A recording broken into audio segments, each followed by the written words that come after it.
अहिले त नेपालमै एलिजा गौतमले लाइभ हेरेको छ एलिजा गौतमले दाइ एक्सले हेर्दैछ अन्त के भन्छ चौता सौता सौता अरे हेरिरहेको छु हेर्न तिमी अनि हेरेको हेरे भने जस्तो भएको छ के गर्नु सौता हो लाइफमा कहिले सुध्रिने होइन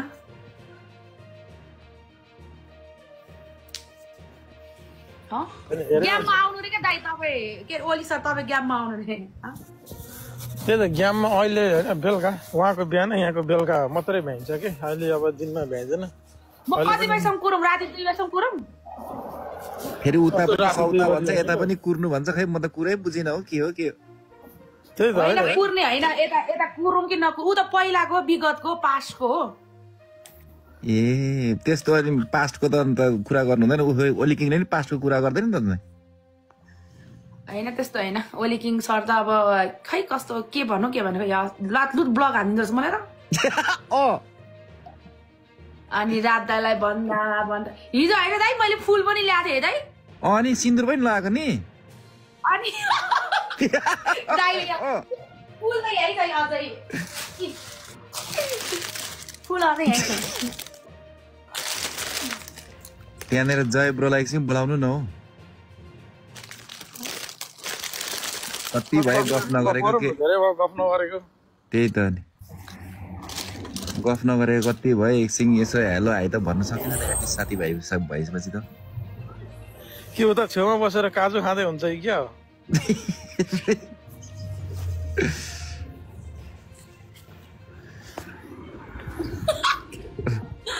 नेपालको चर्चित व्यक्ति नै मेरो श्रीमान हुनुहुन्छ अहिले होइन अहिले हाम्रो रिलेसन राम्रै छ अब यत्रो घर सर सबै कुराहरू दिनुभएको छ सबै कुराहरू पुर्याइदिनु भएको छ म चाहिँ यस्तो के दाइ सबै कुरा नै हो मनीले मात्र नहुँदो रहेछ क्या मान्छेले शारीरिक आफ्नै अङ्गलाई के चाहियो त्यो कुराहरू चाहिँ श्रीमानले नबुझेपछि छोरी मान्छे के हुन्छ थाहा छ बाहिर बौलाउँदै हिँड्छ सेटिस्फाइड नभएपछि हो त अन्त मान्छे त्यो बोलाउँछ नि 35 अब कसरी हुने त दाइ भन्नु न अब यत्रो बुढो भएपछि 58 वर्षको मान्छे म 32 वर्षको मान्छे हामी कति फरक छु के म त आश्रममा जान्छु बर्थडे मनाउँछु त्यति बेला ओली किङलाई सम्झिन्छ नि शर्मिला हैन के सम्झिँदैन सम्झिन्छु किन उहाँ त एकदम राम्रो लाग्छ मलाई दाइ एकदम राम्रो लाग्छ यस्तो हुन्छ क्या मान्छे नचिनेपछि को लाग्छ होइन अस्ति चाहिँ कस्तो रुन मन लाग्यो दाइ यस्तो कठोर मन भएको केटी म है यति कठोर छु होइन अब यति मन पनि एकदमै हुन्छ होइन त्यो ब्लग हान्यो भन्दाखेरि त कस्तो त्यो मान्छेलाई कस्तो हुँदो रहेछ क्या त्यो बोयफ्रेन्ड गर्लफ्रेन्ड छुट्या जस्तै भइरहेको क्या दाइ म त कस्तो भने म एकछिन त कस्तो भयो भने म कहिले पनि तपाईँलाई म्यासेज पनि नगर्ने मान्छे एक्कासी तपाईँलाई मैले म्यासेज पनि होइन ओली किङले चाहिँ अब टिकटकमा छाडा बोल्दैन होइन बरु म कहिले काहीँ बोलिरहेको छु रिस आउँछ मलाई ओली किङ त फेरि बाहुनको छोरा हो नि त त्यही भएर चाहिँ बाहुनहरूले त प्रायः जस्तो बोल्दैन नि छाडा अहिलेसम्म बोल्छ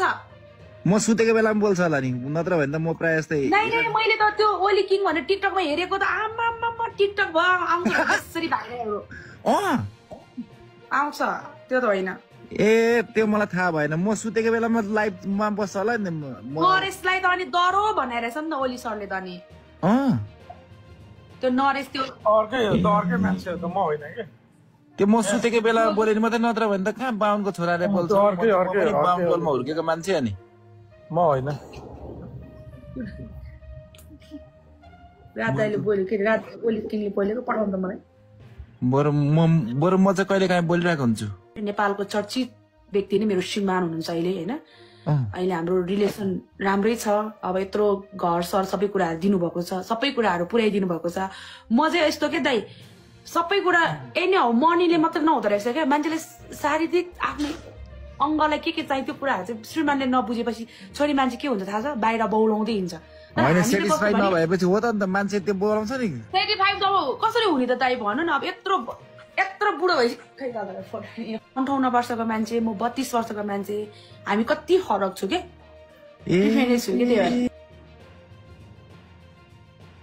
हुँदो रहेछ एकदम सोझो श्रीमान अनि श्रीमती चाहिँ 1 नम्बरको छाडा आइमे है अरूको विषयमा टिकाटिक गर्ने अरूलाई गाली गर्ने अर्काको चरित्र हत्या गर्ने अर्काको विषयमा नाना थरी बोल्ने एकजना चाहिँ सुमिना भन्ने उर्मिला उर्मिलालाई के गर्न खोजेको तपाईँले के गर्न खोजेको के बोलिरहेको छ तपाईँले म बोलिनँ भनेर तपाईँले अझै हेरेको मलाई हो कहिले आउनुहुन्छ तपाईँ नेपाल नेपाल कहिले आउनुहुन्छ कुन दिन तपाईँ मसँग टेबल टक गर्नुहुन्छ कहिले आउनुहुन्छ तपाईँ मुखमा भात खाने मुख हो नि त्यो गु खाने मुख त होइन नि यार जे पनि बोल्ने तेरो बाउ आमाले तँलाई त्यो सिकाएको होला मलाई त त्यो सिकाएको छैन कसलाई भनेको रन्डी भालु यो शब्दहरू कसलाई भनेको जुन शब्दहरू प्रयोग गरेको छ नि त्यो तोइ नै हो के बुझिस् नि तँलाई दिदी भनेर मैले रेस्पेक्ट गर्थेँ कि नमस्कार धरी गर्थेँ तँलाई मैले अनि तैँले मलाई 1000 चोरी टोक्ने 1000 चोरी गाली गर्ने मैले तेरो के खाइदिएछु तेरो श्रीमान खोजेको छु तेरो मैले के गर्दैछु के बोलेको तैँले मलाई गाली गरेको छ यार पोककोडमा मैले के गरेको छैन टिकुली भनी आइमे तँलाई मैले के भनेको छु एक शब्द नराम्रो बोलेको कहीँ देखेको छ योभन्दा अगाडि तेरो विषय मैले भिडियो बनाएको छु त यस्तो बेइज्जती आइमेको अर्कालाई रन्डी भालु भनेछ अर्काको बारेमा टिकटी होइन तिमीहरू भाइरल हुनुको लागि अर्काको नाम लिने किन तोक्नु पर्यो अर्काको फोटो किन हाल्नु पर्यो तिमीहरू विदेशमा पैसा कमाउन गएको मान्छे कि चरित्र हत्या गर्न गएको तिमीहरूको घरमा बाउ आमा छैन दिदीबहिनी छैन अनि तँलाई चाहिँ कस्तो आमाले जन्माएको होला कि यहाँ नाकतिर बुलकी लाएर छक्का जस्तो बनेर भएछ त्यो श्रीमान हेर्दा श्रीमान त्यो नालायक श्रीमान त्यो श्रीमतीको अपराधमा सामेल हुन्छ नारीलाई सम्मान गर्न सिक नारीलाई यो गर्न सिक नारीलाई सम्मान गर्नको तपाईँको श्रीमतीको औकात हेर्नु त दाइ तपाईँलाई म रेस्पेक्ट गर्छु है दाइ अझ म तपाईँलाई के भन्छु भने तपाईँको श्रीमतीले बोलेको शब्दहरू राम्रो छ ल भन्नु म रन्डी भालु हो मैले तपाईँको श्रीमतीको मैले के बिगार्दैछु पहिला सुरु आफ्नो श्रीमतीको बानी सुधार्नु न दाइ नारीको सम्मान गर्नुपर्छ रे यो रे त्यो रे तपाईँ नारीको सम्मान गरेको होइन तपाईँले एउटा छ नि तपाईँले एउटा बाटोमै हिँड्ने सडक छाप आइमेलाई सपोर्ट गर्दै हुनु तपाईँको त खास भनौँ भने तपाईँको त अस्तिको नै छैन क्या दाइ किन छैन भने यो त श्रीमतीको गुलाम हो श्रीमतीको यो त पेटिकोट धुनी हो यो धुनी हो त्यो धुनी हो भनेर त तपाईँको श्रीमतीले गर्दाखेरि तपाईँलाई कति नराम्रो भनिरहेको छ कि तपाईँको ठाउँमा इभन कुनै तामाङ दाजुभाइ भइदिएको तपाईँको श्रीमती उहिले कति ठपर हानेर कुनातिर सुधाइसक्थ्यो कि दाइ नारीको सम्मान गर्ने हामी नारी होइन दाइ अनि तपाईँको श्रीमतीले हामीलाई जे पनि बोल्ने अनि त्यतिखेर चाहिँ तपाईँहरूलाई चाहिँ हाम्रो याद आयो नि त्यतिखेर ओहो शर्मिला वाइ पनि नारी हो शर्मिला वाइ पनि कसैको छोरी हो कसैको आमा हो भनेर थाहा हुँदैन आज तपाईँको श्रीमतीले बोलेको भिडियो मेरो बच्चाले हेरेछ यो आन्टीले त्यस्तो मम्मी यो आन्टीले त्यस्तो बोलेछ अरे के बोलेको भने हेर्दाखेरि त भिडियोहरू त मलाई गाली गरेको छ बा तपाईँ आफै भन्नुहुन्छ दाइ मैले के बिगारेको छु तपाईँको श्रीमतीको मैले के खाइदिएको छु ल भन्नुहोस् त शर्मिला वाइवाले यस्तो गर्यो शर्मिला वाइवा यस्तोले गर्यो शर्मिला वाइवा यस्तो उस्तो पहिला आफ्नो अनुहार 10 चोटि ऐनामा हेर्नु कि ऐनामा हेर्नु ऐनामा म कालो छु कि म गोरो छु कि म रन्डी हो कि म बेसिया हो कि म कतिजनासँग सुतेर चाहिँ मैले यत्रो बच्चाहरू जन्मायो भनेर चाहिँ त्यो हेर्नु न तपाईँ के हेर्न आउँदैन तपाईँलाई दाइ त्यो बच्चाहरू हेर्नुहोस् त त्यो मैले जन्माएको बुढो होइन मैले जन्माएँ भनेर अहिले मेरो जुन अहिले सामाजिक सञ्जालमा बेइज्जत भइरहेको छ नि त्यो छोरी मैले नजन्माउँदै त्यो छोरी मेरो अनुहार जस्तो भइरहेको छ कि तपाईँको त्यो 4वटा बच्चा हेर्नुहोस् त तपाईँको अनुहारै मिल्दैन मिल्छ अनुहार मिल्दैन तपाईँको अनुहार त्यस्तो आइमेलाई के भन्ने हामीलाई रन्डी भालु भन्ने मान्छेले त उसलाई पनि हामीले भन्न सकिन्छ नि त जो बच्चा मैले जन्म दिएकै होइन त्यो बच्चा मेरो अनुहार मिल्ला त्यो बच्चा मात्रै होइन यहाँ धेरैजना बच्चाहरू छ यहाँ धेरैजना बच्चाहरूको अनुहार मसँग मिल्न आउँछ किनकि म आमा हो नि त मैले यत्रो दिनबाट हुर्काएर मैले पालेको हो नि त अनि मेरो अनुहार मिल्यो तपाईँको त खोइ अनुहार मिलेको छ तपाईँको 4वटा छोराहरूको अनुहार तपाईँसँग मिल्छ मिल्दैन किनकि तपाईँ पुरुष भनेको चाहिँ एउटा नामर्द हो कि बुझ्नुभयो नि अनि तपाईँको श्रीमती सुमिना भन्ने उर्मिला भन्ने राई टिकुली तपाईँले अब सुध्रिनु भएन भन्छ नि तपाईँको हरेक प्रमाणहरू चाहिँ हरेक प्रुफहरू चाहिँ अब हामी निराइसक्यो बुझ्यो नि एउटा मेमोरी नै बनिसक्यो अब बुझ्यो नि तपाईँ सुध्रिनु जरुरी छ विदेशमा बस्ने महिलाहरू पनि धेरैजना हुनुहुन्छ त त्यो महिलाहरूले त कहिले अरूलाई रन्डी भालु भन्दैन जो व्यक्तिहरू त उहाँहरू त त्यस्तो फ्यामिलीको पनि होइन, त्यही भएर त्यो शब्दहरू उहाँले बोल्नु नभएको। तपाईँ त त्यो खालको मान्छे हो नि त होइन, जो आफू रन्डी पेसा गर्छ नि, जो आफू भालु पेसा गर्छ नि, अर्कालाई भालु देख्ने हो, अर्कालाई रन्डी देख्ने हो क्या,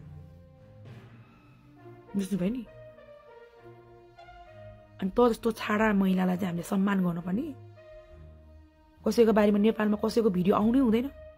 बोल्नु सुरु गर्छ, को हो त हो चाहिँ को भने के कोही हो, सक्छ भन्दा अगाडि आएर लडेर देखाउनु हो नि यार, अर्काको बारेमा यो त्यो भनेर पाउने त केही पनि होइन, केही पाउँछ त।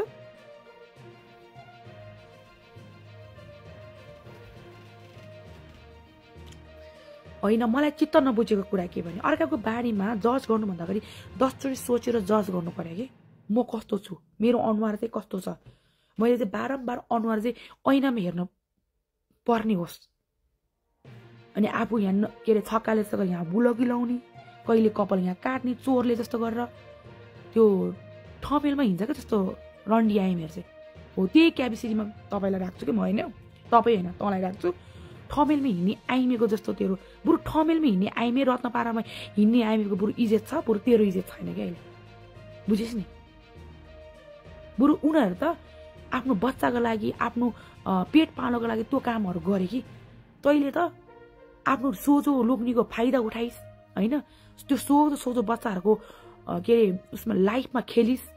होइन, तैँले राम्रो काम गरेको छ भन्ने सोचेको छ कहिले लाइफमा नसोच के। अगाडि आइज क्लियर हुन्छ हिसाब किताब तँसँग म क्लियर गर्न चाहन्छु, म त जस्तो होइन। आज तेरो पहिलोचोटि मैले भिडियो बनाउँदैछु, मलाई यति गाली गरेको रहेछ कि त्यो मैले सुन्न सक्ने शब्दहरू छैन कि, बुझिस् नि। आज मलाई बाध्य भएर मैले यो भिडियो बनाउनु लागेको। तँलाई यदि साँच्चीकै मपट्टि रिस उठेको छ भने आइज, ओपन च्यालेन्ज छ तँलाई, तँ अगाडि आएर मसँग अझै भिड सक्छस् भने, बुझ्यो नि। तँलाई त मैले केही गर्नै पर्दैन, बुझ्यो नि। तँलाई मैले केही गर्नै पर्दैन, तँ जस्तो छाडा आइमे छ नि, अरूसँग जन्माएर बच्चा जन्माएर ल्याएर यो बुढोको हो भनेर जस्तो टाँसो लागेको जस्तो कुरा होइन कि, बुझिस् नि। त्यो चाहिँ किन भनेको भने त्यो चारैवटा छोराको अनुहार चाहिँ त्यो दाइसँग मिल्दैन कि, यहाँ केही न केही गडबड छ भनेर सोध्छ, किनकि त्यो आइमेको बोली चाहिँ त्यही छ छाडा होइन। छाडा भएको हिसाबले त जोसँग नि सुत्छ होला नि त्यो भने सोध्छ त, त्यो आज मैले भन्यो। तँलाई यति मसँग रिस उठेकै छ भने आऊ तामाङ छोरीसँग नि भिड, आऊ भिड हिसाब किताब क्लियर गरौँ होइन। तिमीले मलाई यति थोक भनिरहेको छ होइन, म सहिरहेको छु होइन, म एउटा महिला हो, मलाई कति पीडा हुन्छ भन्ने कुरा मैले सकेको छु कि, म त जस्तो छाडा आइमे होइन कि साला। आइज ओपन च्यालेन्ज छ तँलाई मलाई है, त्यो भन्छु म तँलाई। युकेमा बसेर धेरै बुक नबोक, युकेमा भालु काम गरेर नेपाल होइन, बुझिस् नि। तँ त्यस्तो भालु पनि होइन, फेरि यो कुरा क्लियर छ। नेपाल आइज, नेपालमा आएर बसेर कुरा गर्ला है, मेरो भन्नु केही पनि छैन।